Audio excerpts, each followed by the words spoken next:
of them, which is one that I've just heard about, was a business called MGM, who are in the business of weddings, and LGBTQI weddings in particular. And their insight was that there aren't very many same-sex love songs to play at those events. So they recorded an album of same-sex love songs, but with really big performers. So Dylan, for example, did one of the songs.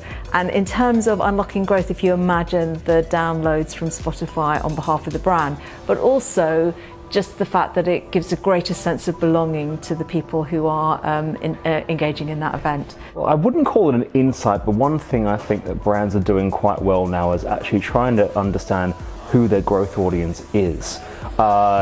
Just taking a step back and just seeing how much of their audience that they could have reached is actually converting, but where's the next growth audience going to come from? Some of the most exciting work we've been doing this year is in the area of cross-cultural understanding for brands, helping global brands to become more culturally intelligent.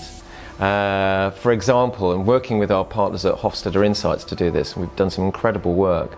So for instance, in some categories, finding out that Generation Z US men have more in common with their Generation Z counterparts in China than they do with 40-plus-year-old US guys for some categories. So one of the really interesting insights I heard this year was that 84% of sports fans are really interested in women's sport, right? So we always knew that women's sport was quite underrated and really under the radar, but it never occurred to me that the interest was that high, and that they see women's sports as more inspiring, as more interesting, and men's game associated more with money.